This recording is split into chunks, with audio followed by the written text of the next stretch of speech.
سيدنا وحبيبنا وشفيعنا وسندنا ورحمتنا ومولانا محمدا عبده ورسوله. أما بعد فأعوذ بالله من الشيطان الرجيم. بسم الله الرحمن الرحيم. رب هب لي من الصالحين فبشرناه بغلام حليم. دا ذی قیده میاش شروع دا دا میاشت چه پا دی میاش که بخلق دا بیت اللہ حج لتلل او سمزی، لیکن سخ کال بس دا بواوی که دا اللہ دا طرفنا فیصلین و آغی که بیاد دوی منی. سخ کال حج سعودی حکومت دا دی موجوده حالات و پا وجہ محدود کرده دی او غالباً چې د بهر ملکونو په خلکو باندې پابندی لګولې، نو چې څوک به د بیت الله حج لتلل نو چې رښتیا خبرې زړه کې به ډېر پریشان دی. دې میاشت سره رستو بله میاشت را روانه د هغې ته د ذوالحجې میاشت وی او دا درې میاشتې شوال او ذی قیده او لس د ذوالحجې، یعنی د رکوټ اختر میاشت او د میانې او لس د لوی اختر، دې ته اشهر حج وی. بیا وروستو میاشت کې زمونږ د مسلمانانو مضبوط څو عبادتونه دي، خو د هغه عبادتونو کې یو عبادت قرباني ده. نو د هغه قربانۍ دپاره تمهیدي یو څو خبرې ده، اوس نه زه ستاسو ذهن ته رسول غواړم. حضرت ابراهیم علیه السلام دا د ډېرو پیغمبرانو نیکه تیر شوی او بیا بالخصوص زمونږ د نبی کریم صلی الله علیه وسلم چې حضور پاک به د ده په نیکوالی فخر کو او دا به فرمایل چې زما نیکه ابراهیم علیه السلام چې کومه دعا کړې ده زه هغه دعایم. او یو ځل یې وفرمایل وی ما ته خدای ټول پیغمبران وښول، نو موسی علیه السلام رنگ د فلانکی په شکل، نه عیسی علیه السلام رنگ د فلانکی په شکل، صحابو ته وی د ده په شان عیسی علیه السلام، یعنی د دوی شکلونه او د موسی علیه السلام، تر دې حده پورې وی دجال د فلانکی په شکل مولید او ابراهیم علیه السلام ما په خپل شکل زما د هغه شکل برابر دی یو بل سره، د هغه چې څومره اولاد دی انا اشبه ولده به یا ولده، د هغه په بچو کې د ابراهیم علیه السلام سره زه یو شانم برابر په شکل کې. او قرآن شریف کې الله د ابراهیم علیه السلام ډېر ذکر کړی. نو د اصل کې د عراق موجوده چې ورته عراق وی دې سره یو ښار و بابل هلته پیدا شوی او امتحانات پې ډېر زیات و. دا واقع به راته زه داسې ځای په ځای په مختلفو جمعو کې ویم انشاءالله. خو یو لوی امتحان پې د نمرود راغی چې هغه اور ته واچو، د دې واقع به هم درته ویم. د هغه اور نه چې دې سنګ بچ شو نو دې جلاوطن کو، نو دې نیغ راغی اوس موجوده چې کم شام ورته وی او فلسطین ورته وی دې علاقې ته راغی. خو چې په کومه لاره راته نو دا د مصر لاره د اختیار کړه. د مصر نه مخامخ شام او فلسطین ډېر نږدې دي. زه چې کله مصر ته لاړم او مونږ وادي تیه باندې تېرېدو نو ما ته ملګري وویل چې د شپې د دې ځای نه د اسرائیلو او د فلسطین د بجلو رڼاګانې ښکاري، بلکل مخامخ ورسره. دا د هغې کوهي طور نه واخله د مصر د دې بحر قلزم د اخره پورې غاړه دغه ملکونه دي او د دې په منځ کې وادي تیه د لوی وادي تیه لویه صحرا ده، اوس هم صحرا ده، دی په منځ کې ده. نو دی د مصر په علاقه راغی او نیغ دی شام ته لاړ. چې شام ته لاړ دا 80 کالو پورې د اولاد نو 80 سال پورې. نو ښځې ته مطالبه وکړه چې کومه ښځه ورسره د تره لور راغلې وه د عراق نه، د هغې نوم ساره و، حضرت ساره. دی د تره لور وه او دی په ایمان راوړی او دی غټه قرباني ورکړه ابراهیم علیه السلام سره. څنګه چې ابراهیم علیه السلام خپل وطن پرېښود، دی م ورسره پرېښود. څنګه چې هغه خپل مور او پلار قربان کړل، دیم قربان کړل. هغه چې څنګه هجرت وکړه، دیم هجرت وکړه. نو دا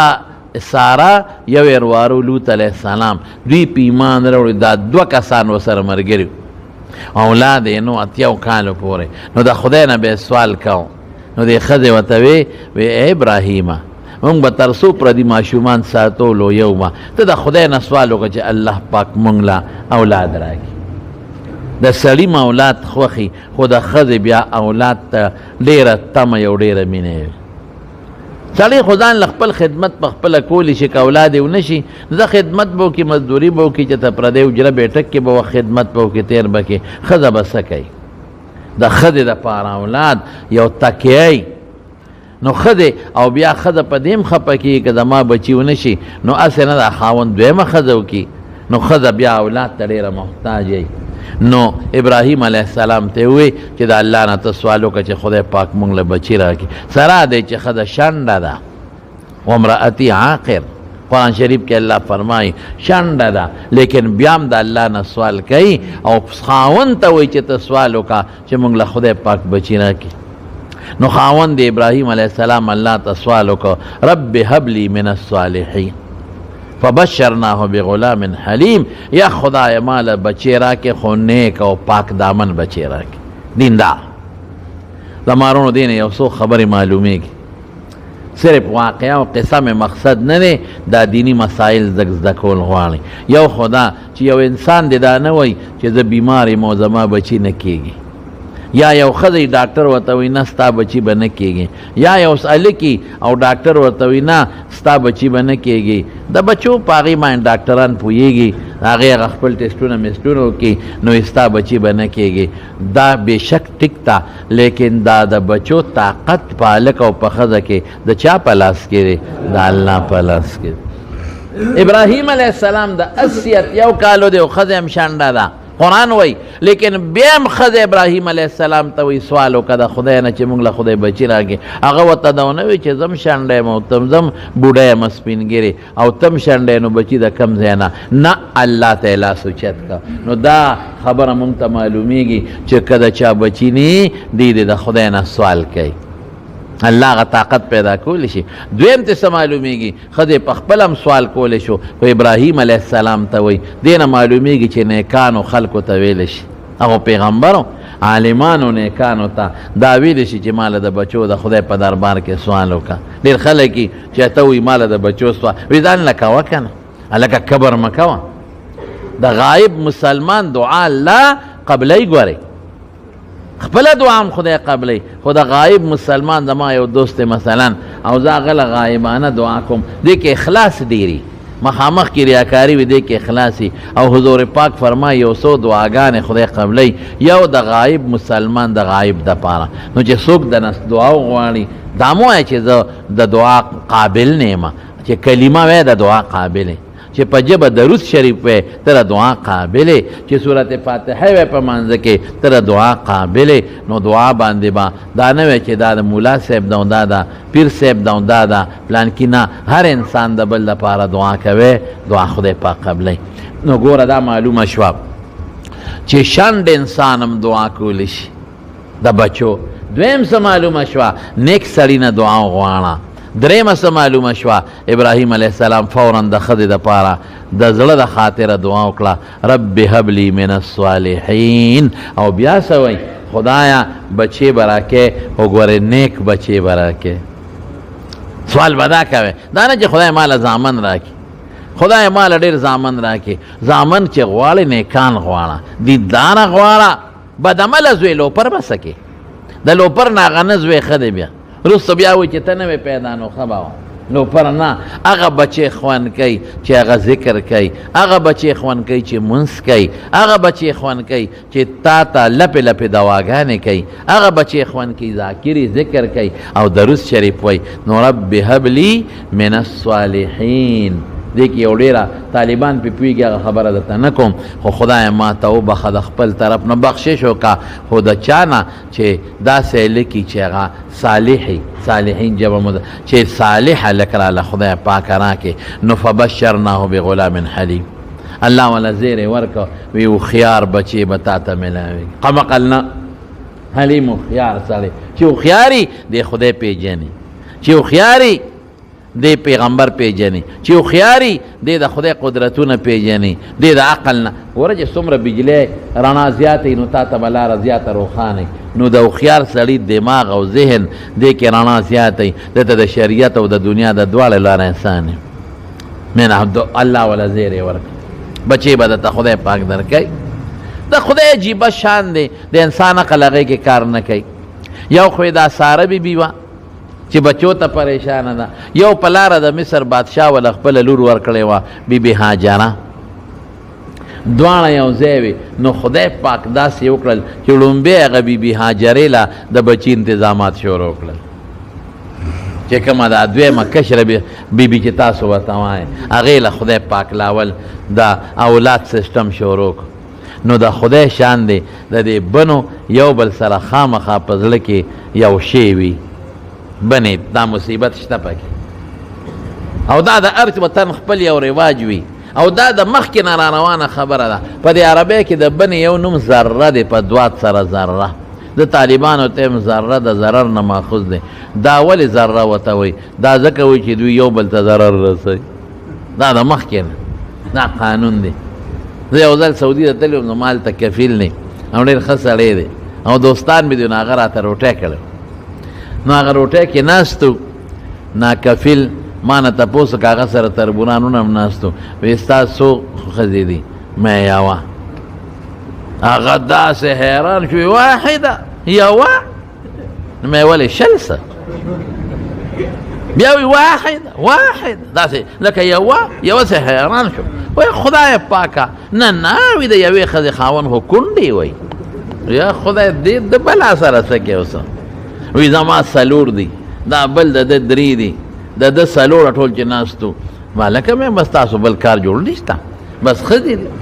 او ښځې دي. وی زما د پلار درې ښځې وې، اوس مې وله سلورمه وکړه. کاکا دا خو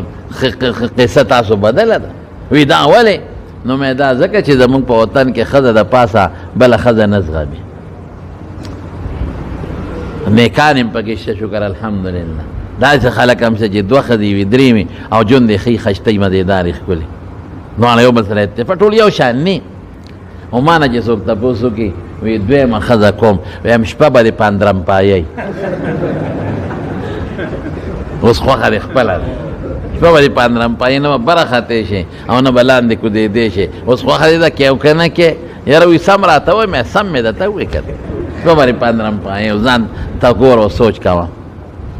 اصل کې بنیاد دوه نقصانه دي. یو بعضې وخت کې سړي کې انصاف نه، یو ښځې سره مینه زیاته بلې سره کمه، ده کې انصاف نه، او چې د دوو ښځو یا د دریو انصاف پکې. ګوره مولانا اشرف علي تانوي رحمت الله علیه، هغه دوه ښځې او جودې وسولې او خانقاه کې به تله پرته وه، په تله به چې یو له کیلو شي لېږه، بل له به هم کیلو لېږه، داسې به وکړي څوک؟ نو یو ځل ولې یو مرید دوه هندوانې راوړی، وی صاحب دا مې دوه راوړي، یو د یو بیبي ده او بله د بلې بیبي ده. نو مولانا اشرف علي تانوي رحمت الله علیه ورته وایي که دا یو غټه یو بله وړی بیا به څه کوو؟ لکه یو بیبي له به درنه لاړه شي، بله سپکه، بیا به څه کوو؟ نو هغه وی صاحب ستا مزاج راته معلوم و، نو د هندوانو په ټوپ کې مې دواړه په وزن تللې راوړي دي، چې ستا مزاج دا دی چې یو شان شی لېږې، دواړه مې تللې دي، یو مره دي. مولانا اشرف علي صاحب ورته وایي که یو سپینه یو بله سری، نو یو له به سره هندوانه لاړه شي، هغه به یې وخوري، بله به سپینه لاړه شي، نو سپینه هندوانه خو به غوا تا چې په هغې څوک څه کوي، بیا به څه کوم؟ مرید ورته لږ غصه شو، وایي چې زما کوم وس وه مې وکړ، پتله مې وتللې او زه پکې دننه ناست نیم چې سره سپینې د لګورم. مولانا اشرف علي تانوي رحمت الله علیه مریدان ته چاړه راوړی، نو چې چاړه یې راوړه یو یم په منځ بالکل پوره په نیمه پرې کړه او بل یم په منځ نیمه باندې پرې کړه. نو که سرې میندوانې خو خامخا د یو بل نه فرقي پکې بعضې وخت سړی خو پیکوي. نیمه کړه یو د یوې نیمه یو سره ملګرې کړه او د بلې نیمه بل سره ملګرې کړه. وګوره د یوې نیمه او د بلې نیمه وی دا یو بیبي له یو سی او د بلې نیمه او د بلې دا بلې له یو سی او مریدانو ته وایي چې دا کار نه شی کولی چې دوه ښځې ونه کړې. مې دا کار به د چا هغه پلار وکړي. نه ساده خبره زما ورو. نو بعضې وخت د سړي نه زیاتې کېږي یو ښځې ته په یو نظر او بعضې وخت د ښځو نه ګورې زیاتې کېږي. برداشت نه شي کولی د دې جګړې کوي. یو ښځه چې بدی مو کې بس ته به وایې ګنې سر له دې وله مقناطیسي یو غټ سندان راوبارو. نیکبختي ده خو شریعت حکم دی چې ضرورت وي نو خاوند کولی شي دوهم کولی شي دریم کوئی چې انصاف پکې کوي. در بعض خلک وی قرآن شریف په خدای پاک وی مثنی و ثلاثه فانکحوا ما طاب لکم من النساء مثنی و ثلاثه و رباع چې ښځې دله خدای حلال کړي دي دوهم کولی شي دریم څلور. ګوره قرآن نه دی وی مې قرآن ورپسې وروسته بل ټکې مې ویلی دی هغه وګوره والا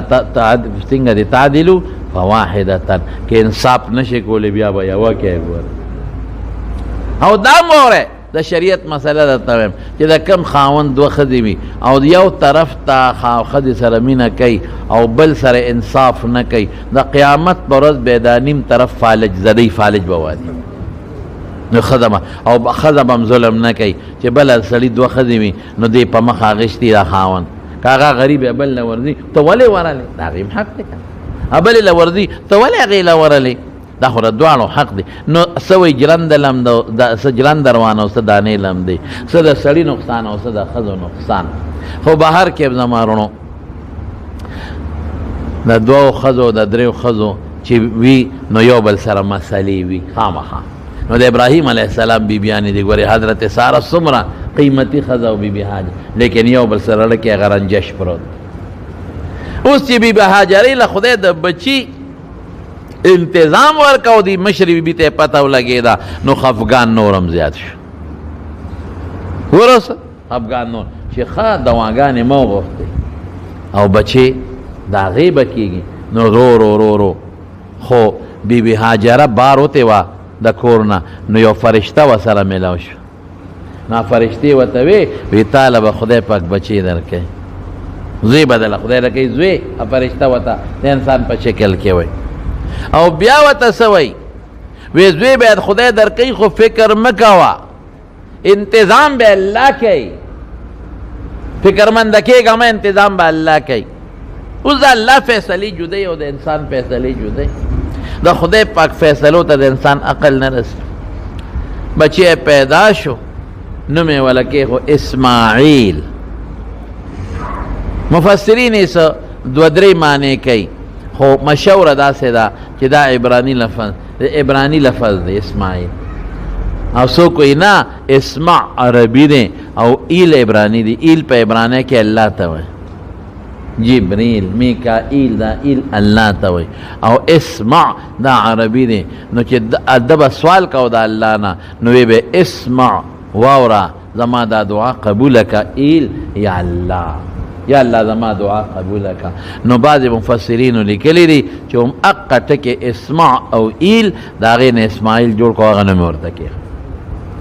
او بعضې وایي نه دا مجموعه عبراني لفظ خیر دغه خبرې نه کوو نوم یې وله کېښو چې نوم یې کېښو د دواړو بیبیانو اختلاف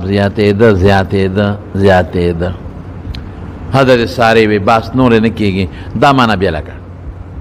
دا بس د دې سره یو ځای نه اوسېږي. ټیک ده د ښځې دا حق شته ګورې ښه د یو سړي دوه ښځې او یو ښځه وي ما جدا کور کې اوسوه ما بله وي ما جدا کې اوسوه نو بلکل دا حق شته بدی که دا معنی جدا که. ابراهیم علیه السلام الله نه سوال وکړ چې یا الله دا خو دواړه بیبیانې زما او دا مشر بیبي مطالبه کوي او دلمنه د خپم ده او ما سره قرباني هم کړې ده وطن یې پرېښی دی مور پلار یې پرېښی دی او لوی هجرت یې را سره کړی دی. نو هغه دا وایي چې دا ښځه بیا لکه نو پیغمبر الله سره مشورې کوي څه وکړم. الله وی بالکل خبره ټیک ده دا بیا لکه خو کوم ځای ته یې بیلی اوس د الله بل امتحان په ابراهیم علیه السلام شروع شو. کم ځای ته بیا وی زره تلار خیمه یو توشدان کې کجور او ستوان خوراک مانا کرامانه او یو بتکی کې وبناوانه او لار برته فرشته خی او دا بوزا جدا کا غصه می جدا کا زمارون یو خبر او بل ذهن کې چوي. ابراهیم علیه السلام په دې غصه نه جو چې قسم په خدای قسم مې د جمعات کې وخور دومره د طلاق قریش او زیاته شوی چې تاسو ته نشم ویلي. بس په دویمه خبره با تعالی په درو طلاق درک بلکې تر دې حد پورې بل یو مسله ماته یو خزه ټلیفون کوي د ما د خاون نم ورو زمانه مونږ جرګنا سره غزر خپل الوب چې دې دروغ نه وای. مې خاون لاول ورکا ما وته وی سدي ویلې دي یره جی ما وته طلاق ویلې دي مې سوزله دې ویلې دي یره وی ما ته یاد نه خو ډیر مې ویلې دي دریو نه زیات او ادا سه بای خځه ته مې وسوې درکړې دی وی د سلو نام زیات د سلو نام د ته مې بیا ورکا مې دا خځه چې وی ټیک وی بي ټیک وی اوس بس چل کو مې اوس بدا چل کو چې ما نه ډیر لره یعنی چې خخت او چته کوم په د مازیګر دی و ولې طلاق ورکو. یعنی دومره طلاق زیات شوی دی. ای مسلمانانو د خدای خاطرو کې د خځو سره ظلم مکه په دوی رحم وکړي. مفتو کې طلاق په ټلیفون طلاق بار ملکونو کې دا غم ډیر زیات دی. هغه دینه با خدا جګړه په کور کې راځي خدا خواخه بدلته کې جګړه وکین ګوره خواخه به وته وي خدای ما سره جګړه وکنو خیر دی مور دا وای ګیله کوي نو دی بس چل کوي تو ورکا ټلیفون ته ما خ زه پلار کرا او ما 50 طلاق در ما درې در دا جذبات خوریر خي او جو غنټه دو تیر شنو بیا ته خولي بیګ اوس بس کو بیا ستومان یاره سچل درې طلاق چې دی ورکل چلے دا چې دا بل چا سره واده کوي پورا نکاح او پورا واده چې څه ته وای اعلی بکای چې درې بیماری تیری شي او چې بیا غبل ولا طلاق ورکی او درې بیماری تیری چې د خزه خوخه د کده سره بیا نکاح کوي او کنه قسم په خدای دې تم بیا تیاری دغه دې موشيخو بچی مې دی واړه دي سره بس کوم نو ظالمه چې دومره بے غیرته ته ځان تیارې او به خوندې ده دې ته ځان تیارې نو هغه وخت سره صبر نشو کولای چې طلاق ته ورکول ولې ظلم کې اسه تاسو نه تاسو کو ټول مرګري دل تناسیو زما دوستانه مقتدیان مې استا لور لسوک طلاق ورکی تب مړ بیا کو جام دی به الته به دو دوستانو به یو بل سره کاروباري روان بشي وسره بیا رکتا سره ما بیا کارو کړو په ما دې خزه وي په درې طلاق خدای دې به خو بازانو خزه لا زور شو قسم اخرى داغه علاج کیږي نو قسم اخرى الته به خزه وتا بس خبرو کی کته د ما دې رو کر بیا لاړې توفه ما په درې طلاق کته پلار کر لاړې فما په درې دا قسمونه به کته پلان کې سره خبر په کور کې د ما رو په خوته خدای دې به خو باسه ما لړې را سخت غوسره په خزو د ما رحم ډیر زیات دی او دا شریعت وای طلاق ابغض المباحات بعض وخت کې مباح دي په بعضو کې هم د خدای ډیر زیات بدی شي سبکه چلته خې کله خدای د خاون روانه شو نو بت ګوره دا د خدای د خاون ني دالته دوست سره کاروبار کې روان شنو درې طلاق وای رور سره روان شنو درې طلاق وای کله ما تا کر بیا تا سره غم خادي وکړه د ما خزر قرارات خسر خزر روان شي نو خدا درې خدا غریب لا مفتو کې درې طلاق ورکه یا سبکه حرامه بساتی بچی بس کوي د خدای نه یریږي څوک چې زما بیانونه اوري او څوک دا به مهرباني کوي د خدای د خاطره د طلاق دا ټکي به د خلینو نو بس دا خطرناک ټکي دینه مزال سات دا څه کوي پانه کی نیک صالح انسان چې دا غي نیت دې استای نو خدای به یو کس مقرر کې وسړي غیبه د دواړو خبرې ووري نو جوړه بوله راول قرآن کې الله وای کړه دوی نیت د اصلاحي الله به سره مدد وکي جوړه براولي نو په لګو خبرو طلاقونه ورکول او خزه خپه کول دا سخت جرم دی سخت ګناه ده داسې به خدای بیا راونی سي چې د خلاصي چل بدل بیا نه درځي نو ګوره ابراهيم عليه السلام څه چلو کو هغه بیبي قسم وکړ ټیک تا ور شریعت خبر تا ته بیبي قسم وکړي چې دا بل خدمانو باسا نو تا په ځان څومره لوي ټینشن جوړ کړي ها ته ما ته قسم ورګه تا شړم زپلار کرو اپنا نا ابراهیم علیه السلام وی چې د ما د ښځې ساري خو ډېره قرباني ورکړې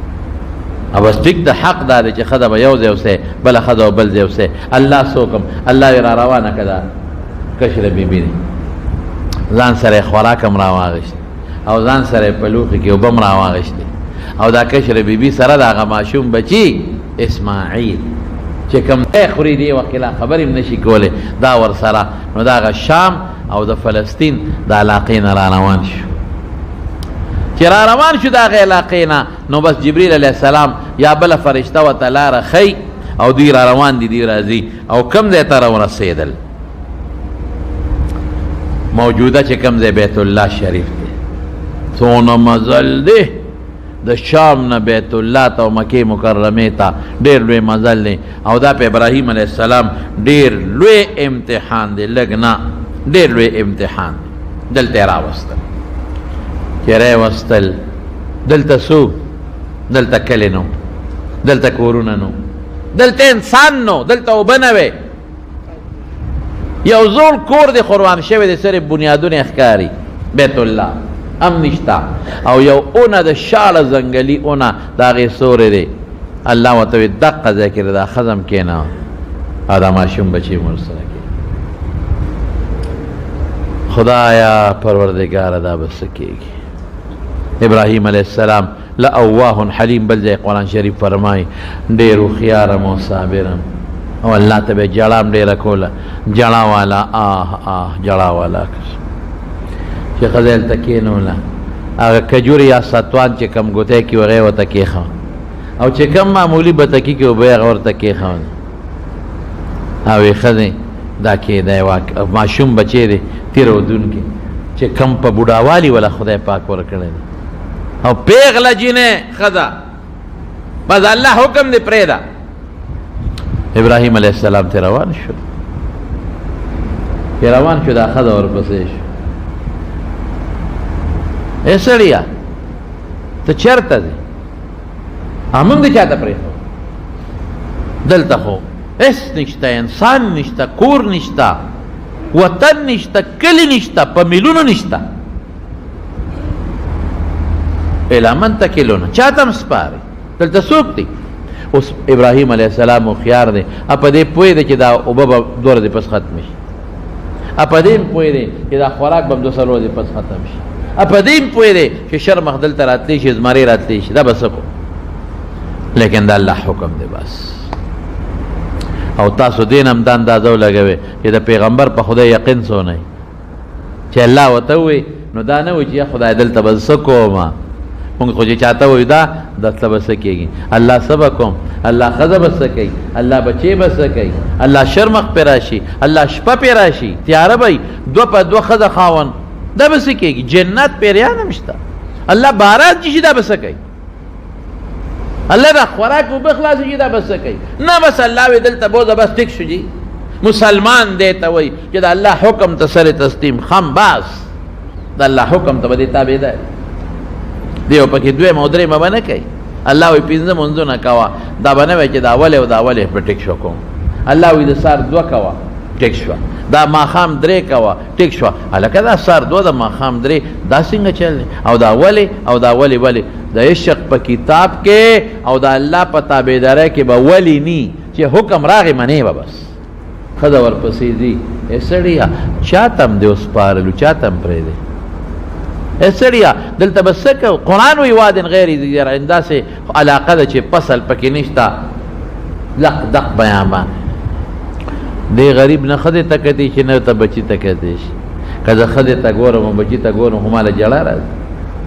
بیا به دا ښځه هم جاړي د اوښکې بیا سړي ته را یادېږي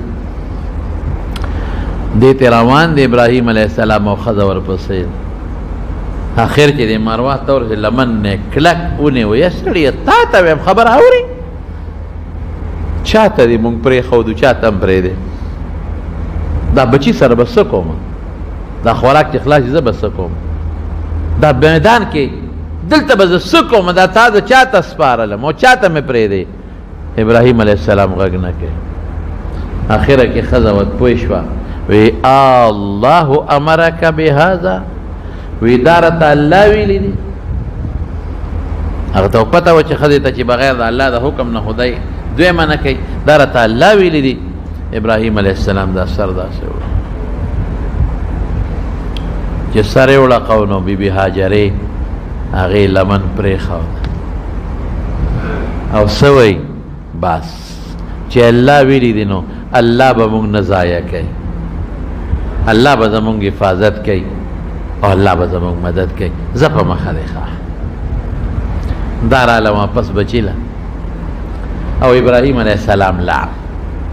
چې لږ مخکې لاړ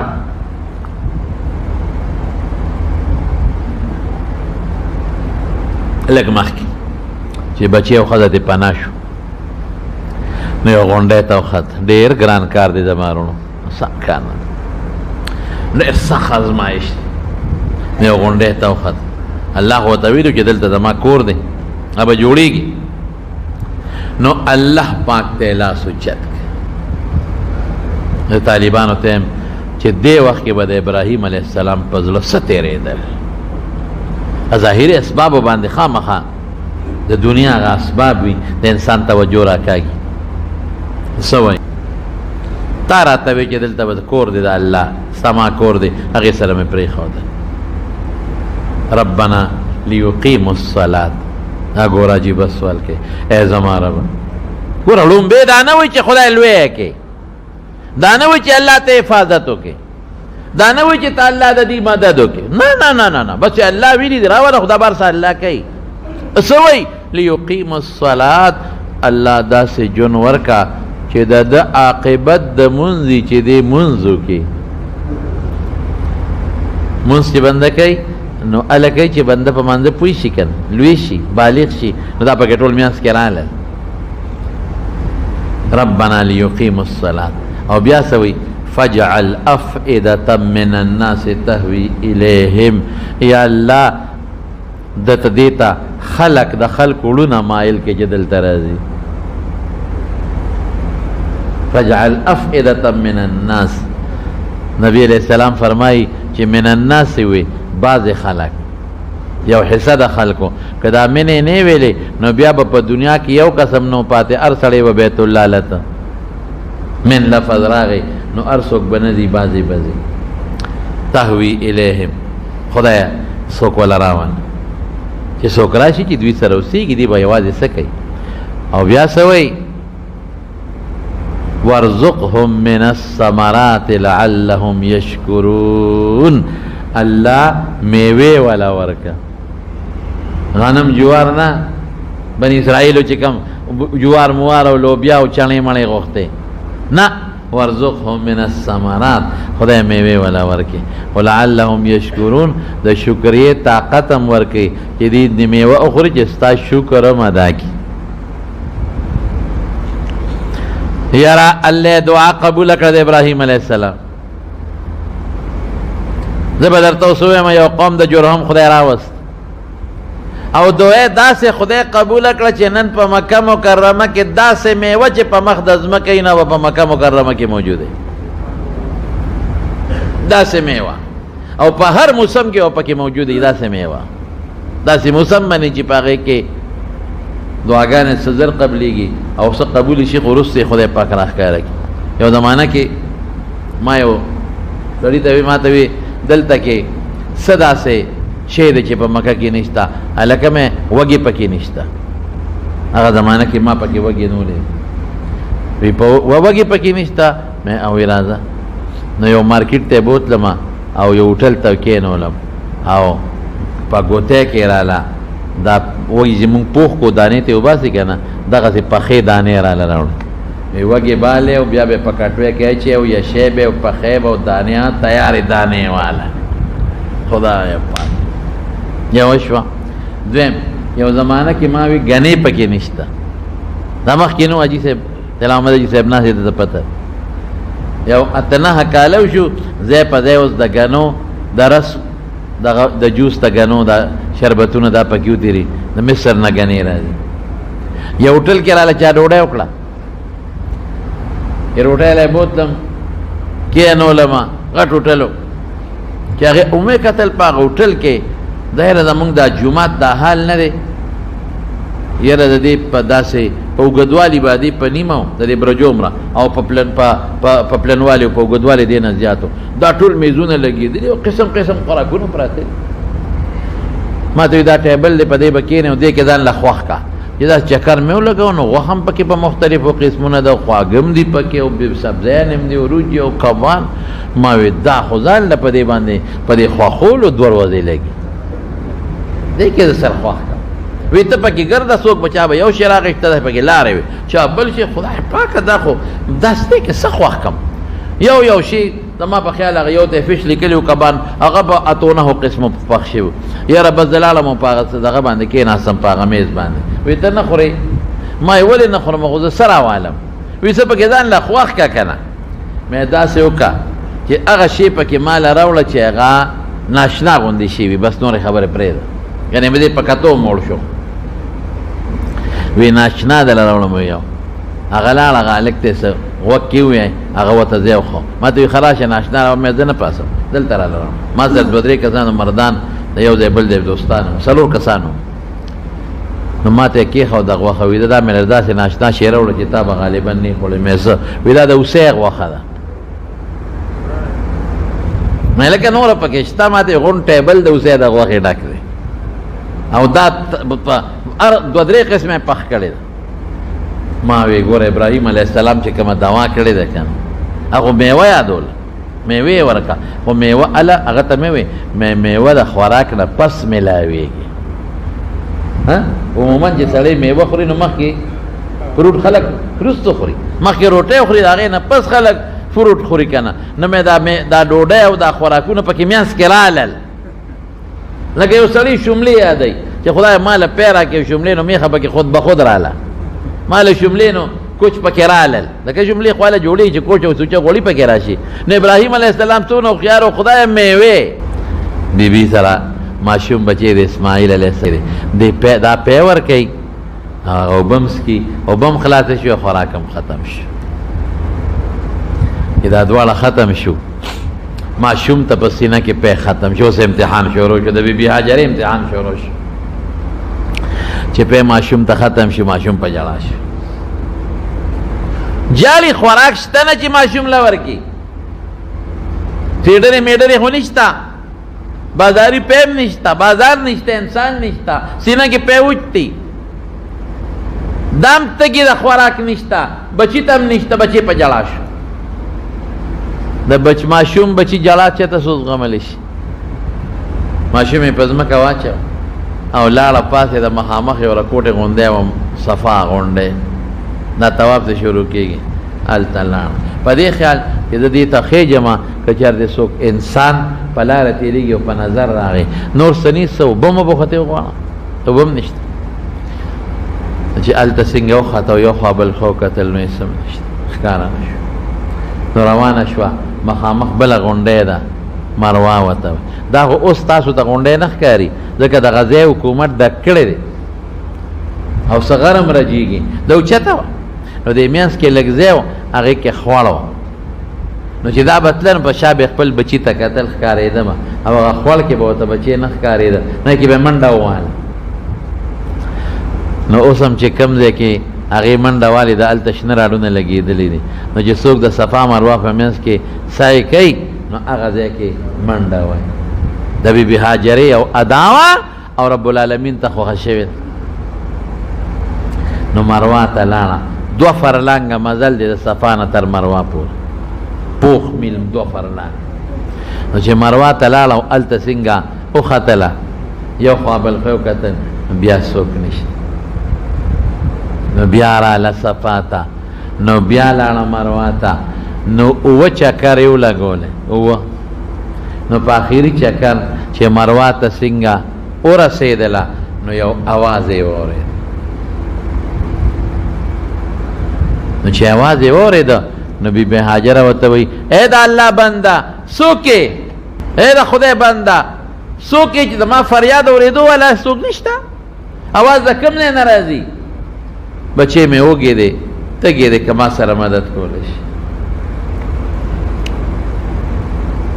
دې کې چې غوږ کېښوده او لږه راکوزه شوه د بچي اواز یې ونه رېد یو آه یې وکړله وایي زه بچی مې لاړ مړ شو ځکه بچي جړه بنده شوه نو چې جړه بنده شو نو بچی جمدی نشي پاتې کېدی بچی مې مړ شو نو چې دا بوټي د هغه خول نه دې خوا راووته ویې کتل نو یو سړی په شکل یو فرشته د انسان په شکل دی بچي سره ناست دی داسې وکړه داسې دي نو په منډه راغله چې راغله نو فرشته حضرت جبریل علیه السلام هته تللی نو بخاری شریف کې راځي چې جبریل علیه السلام په خپل وزر ځمکه ووانه نو برابر او بعض مفسرینو لیکلي دي چې د اسماعیل علیه السلام خپې اوچته کړه هغه پونده بوټی نه ځمکې نه راوبروله نو براوت ټیک دې کې څه تعارض نشته دواړه به یې کړي که هم به د اسماعیل علیه السلام پونده ځمکې له رابرولي دا حقیقت و نورې اوبه چې بنده تږي شي ډېرې څکي د زمزم اوبه سړی ډېرې نشي څکلی دا پله درنې ورځي ډېرې نشي څکي او چې د زمزم اوبه دې وڅکلې زمونږ په دې کتابونو کې شته بعضې بزرګانو شپږ میاشتې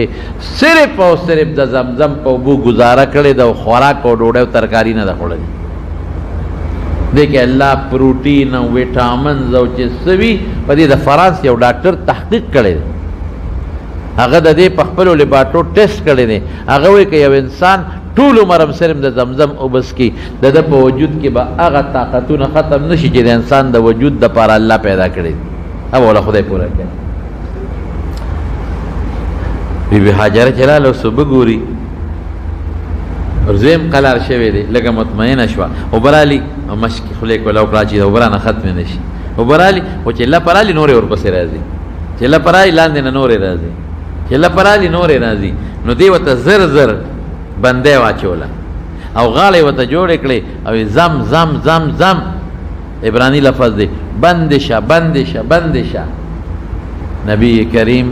صلی الله علیه وسلم فرمای وی الله د اسماعیل علیه السلام په مور په بیبي هاجرې رحم وکړي که دې ته بندې نه وی چولې نو زمزم به نن دنیا سیراب کړې وه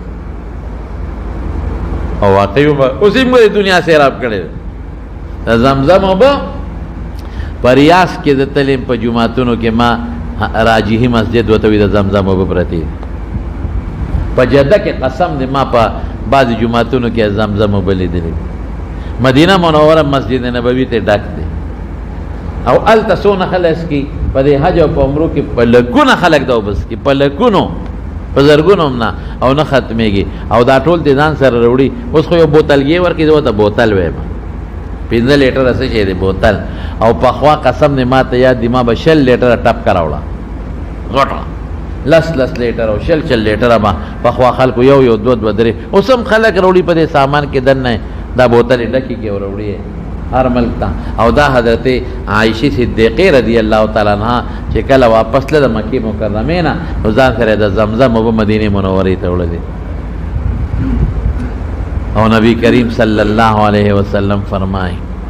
الزمزم لما شرب له چې کم مقصد د پاره زمزم اوس کلی شي نو خدای پاک هغه مقصد پوره کوي چې کله سکې د زمزم اوبه نو زه اکثر ملګرو ته ویم یو خو اوبه پخې لاس کې بل د زمزم د اوبو ته وګوره دا مې عبادت ته ثواب به خدای پاک درکړي بل مخکې به بسم الله وې او بیا به الحمدلله وې او په دریو ګوټو باندې اوسکا او چې کم مقصد د دې اوسکلې هغه نیت پکې وکړه او مضبوط یقین ساته نو خدای پاک به هغه مقصد پې ستا پوره کړي دوه واقعې زما یاد دي دوه ذاتي او مکه مکرمه کې مونږ سره یو سړی و ناجوړه ټی به وکړي بیا اوسکا الټی به وکړي هسې م ته وایې زمرم که نه حج پاتې دی دومره بس کې چې پختی پې وپړسئ نو د بلډینګانو ته یو شنه ټپکه حکومت راوړي مې ورته کېښوه جګ مې ورته ډک کړه مې زه لاړم مانځله د مازدیګر او مې ته دا کوه ماښام مونځ چې مې وکړه ماښام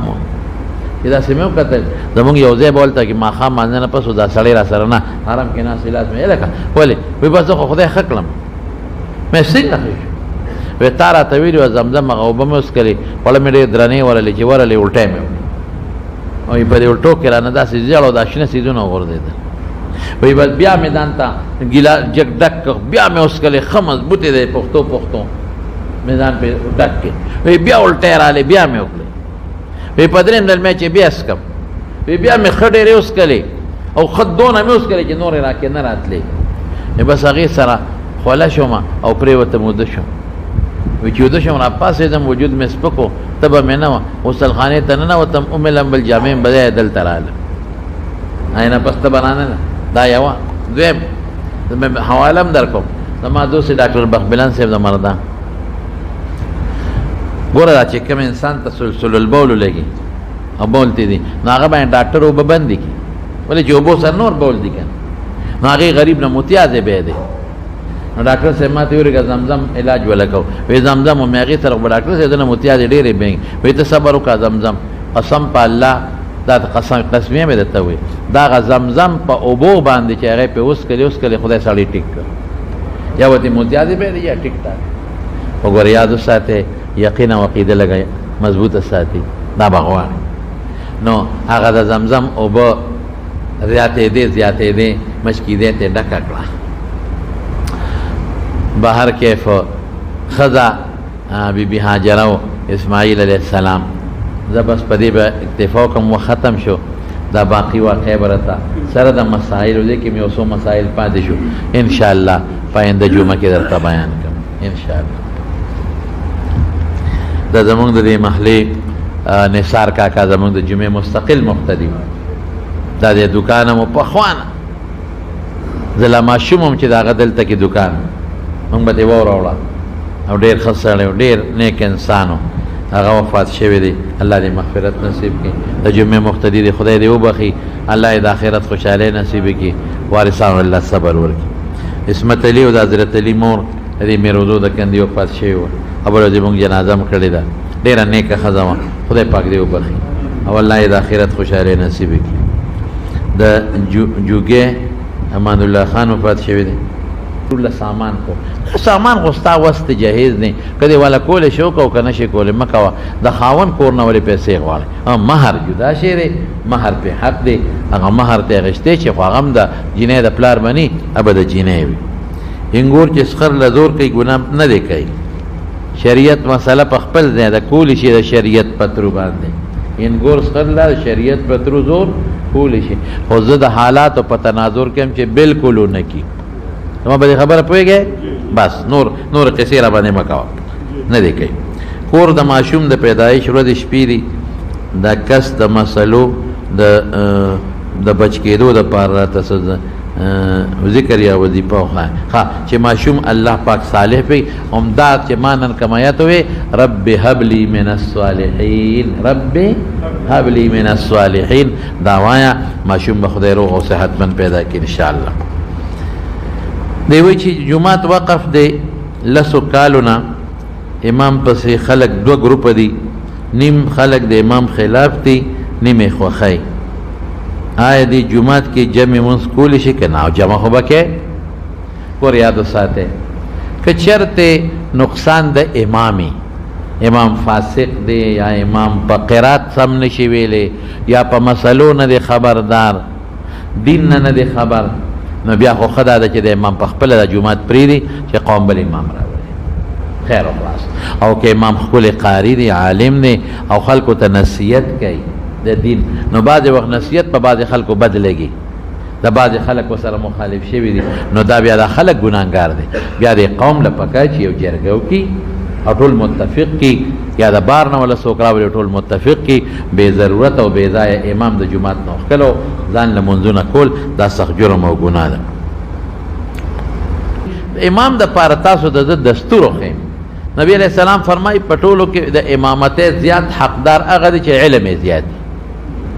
که په علم کې برابري نو بیا وګوره بیا هغه انسان د امامتۍ حقدار دی چې هغه ښکلی قرات وایي، تجوید یې برابري. که داسې نی نو بیا پکې مشر وګوره چې په شریعت برابري.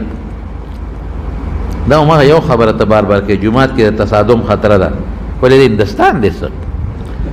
نو مونځ پکې څه حکم دی؟ دا یو مسله دی ټولو کړې ده. دعا وکړئ یا الله چې دا کم مردگان دي د ټولو مغفرت نصیب کړي. بعضې دوستان دي د هغې بچي نشته، اولاد نشته، دعا وکړئ چې رب العالمین وله بچي ورکړي. الله دې ور نارینه اولاد ورکي. بعد مرګري دي بیماران دي په کورونو کې بیماری دي، ډیرو دوستانو ټلیفونونه هم کړی دي، الله دې ټول له شفا ورکي. یا الله چې څوک بیماران دي په دې مجلس کې په کورونو کې په هسپتالونو کې، یا الله شفا ورکي، یا الله شفا ورکي، الله روغ صحتونه ورکي. دې کورونا دا بیماری ده خدای پاک د امت مسلمه ته حفاظت وکړي، ټول مسلمانان ته محفوظ کړي. خدای چې څوک قرضداري قرضونه اخلاص کړي، اچھا کاروبار کې برکت نه برکت پکې پیدا کړي. خدای دا چاته څه ټینشن پریشانی ده په خوشاله یا بدل کړي. خدای موږ ټول د حاسدینو حسد نه وساتي، د بغضیانو د بغضون نه وساتي، د شریانو د شر نه وساتي. خدای چې چاته څه پریشانی دي الله تعالی راغي پریشانی معلومه ده، ا پریشانی ولا په خوشاله باندې بدل کړي. چا روزګار کمزور روزګار مضبوط کړي. یا الله زموږ د جمعه ته ډېر دوستان د پیښور یو ځای بل ځای لري لري زینو ناراضي، خدای ټول په یو قدم اجرونو برکتونو خوشاله ورکړي. او بار ملکونو کې زموږ د بیان ډېر غریبانان اوري، هغه دعاګانو درخواستونه کړي دي، الله یې دعاګانې قبول کړي. چاته پریشانې وي، چاته مشکلات دي، څوک په کوټو کې بندي روزګارونه نه، خدای د خیر او د برکت روزګار ولا ورکړي. خدای زمون حاجتونه تا ته معلوم دي، الله دې ټول مسلمانانو حاجتونه پوره کړي. د زنانو په سرونو د حیا او د پردې سادر واچي. ربنا ظلمنا انفسنا وان لم تغفر لنا وترحمنا لنكونن من الخاسرين برحمتك يا ارحم